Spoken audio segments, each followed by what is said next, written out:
It's just a document, and you can read it with your own eyes. Now, it has a couple of very bold things in it.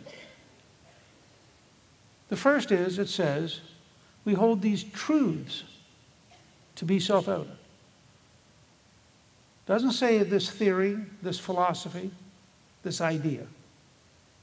He says these are truths. And they believed they were truths they had derived from nature and nature's God. That they were literally things that had come to them that they were prepared to literally risk their lives on. And this is a pretty important document. You're about to sign this thing, which means the English king, if he wins, is going to hang you. So you better be sure you actually think this is worth the effort. Now, what do they say? They say, oh, we're all created equal, which in itself was a radical statement. In a world of kings and earls and barons and knights, they said we're all equal. Now, it's taken us a long time to live that out. It took a long time to apply it ending slavery. It took a long time to apply it to women's right to vote. In many ways, we're still struggling with the totality of it. But more than any society in the history of the world, we have made the pledge that we're all equal, and we're trying to figure out how to live it out so it's truly, totally true for every American. And then it goes on to say, what I think is the central statement in defining America, and the thing about which we need to have an argument for the next few years, and that is we are endowed by our Creator with certain unalienable rights.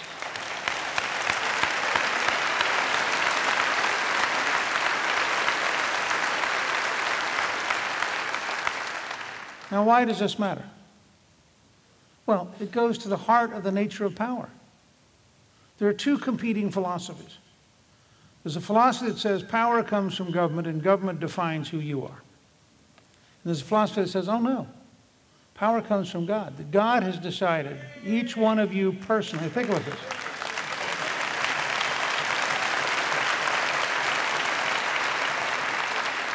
What the Declaration is saying, including all the folks up here in the balcony, is that you have been endowed personally by your Creator. Now, what does that mean? That means that sovereignty in America rests in the citizen. You're sovereign, not the state.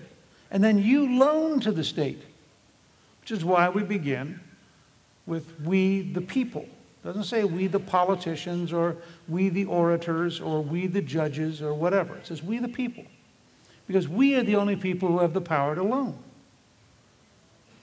Now, it gives us three examples. Notice that the rights are unalienable, which is why, for example, the Second Amendment begins talking about Congress cannot abridge the rights. It doesn't say Congress grants the rights. The rights in the Second Amendment to bear arms are pre-existing rights that we brought into the society before there was a government. Because the Founding Fathers understood if the folks at Lexington and Concord had not had the right to bear arms, they wouldn't have had the right to be Americans because they would have been defeated by the British.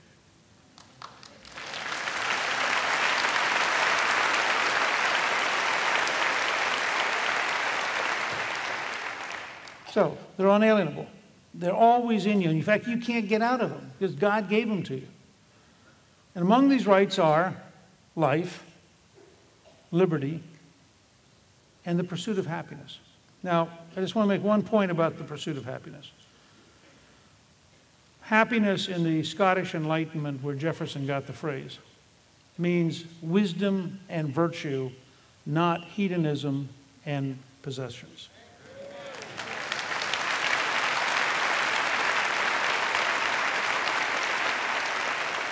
And the Founding Fathers all believed that a wise people could remain free, but a foolish people would inevitably end up in a dictatorship. But notice what else it says. It doesn't guarantee you happiness. It doesn't say you're guaranteed happiness. It says you're guaranteed the right to pursue happiness, which goes all the way back to Captain John Smith in the very first colony in Virginia in 1607, when he writes a document that says, if you don't work, you won't eat. And he wrote it, by the way, not to the poor. He wrote it to the aristocrats who were asserting they'd already paid their way over and they couldn't be compelled to work. And he said, you're exactly right. I cannot compel you to work. However, if you don't work, you will not be fed. And they apparently had a discussion group, and they thought about it for a little while and said, okay, I got it.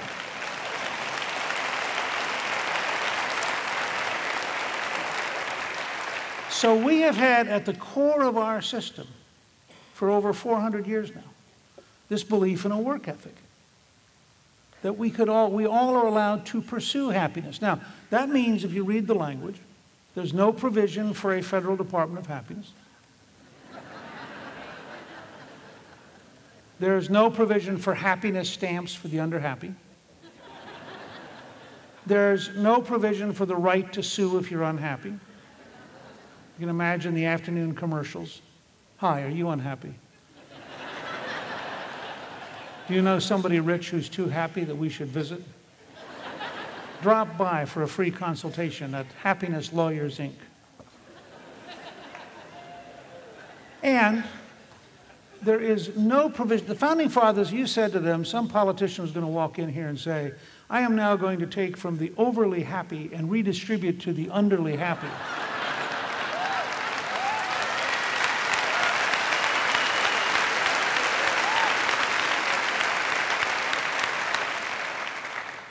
But see, now we have this problem. What I just told you is fact. It's not a theory. It's not an ideology. The document exists. You can go read it.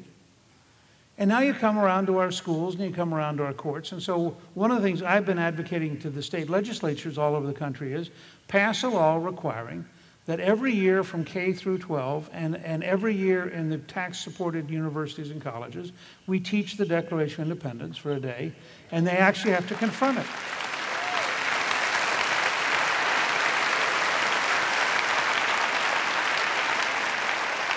Which would mean that the ACLU and the National Education Association would have to confront the word creator and try to figure out what it means. Now, in Rediscovering God in America, we take you from the National Archives and we take you over to Washington's monument, which has at the very top on the side facing where the sun comes up, so it is the first, since it's the tallest thing in Washington, the first thing the sun sees is Laus Deo, glory to God, at the very top of the Washington monument.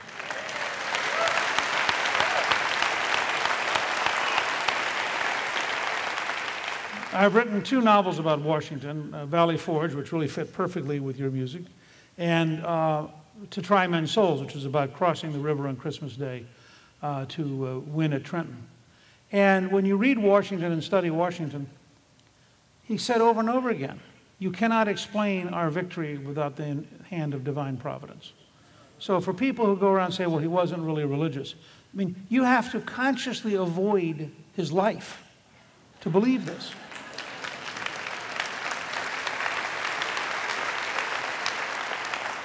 Then we take you down to Jefferson. Now, everybody, all liberal intellectuals will tell you, well, Jefferson he was a deist and he didn't really believe in God and, you know, all sorts of stuff. I mean, they think the word creator probably meant large purple banana, and you have to understand the context philosophically within which he would write creator. Well, if you go down to Jefferson Memorial, 3 of the 4 walls have references to God on them. I've sworn upon the altar of God eternal hostility against all forms of tyranny on the minds of man. And I say to people, what do you think Jefferson meant by that? I think he probably meant he'd sworn upon the altar of God Almighty. Yeah. And people say, well, he wrote this letter to the Danbury Baptist, called about a wall of separation. This is the most historically misinterpreted single document in the American court system because it has led to a fundamentally false secular attack on religion in America that we have to fundamentally turn around, which I'll talk about in a minute.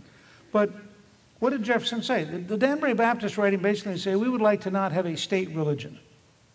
And what Jefferson is saying to them is, you're right, we shouldn't take people's tax money to have an official established religion.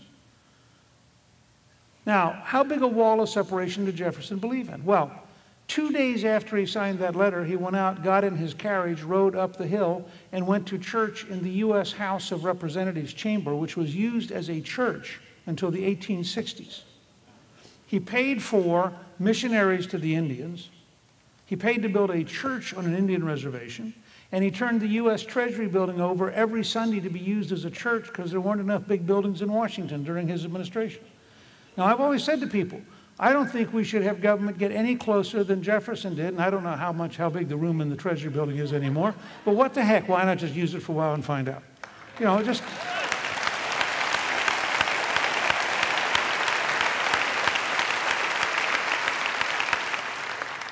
The most profound place in Washington, other than the National Archive,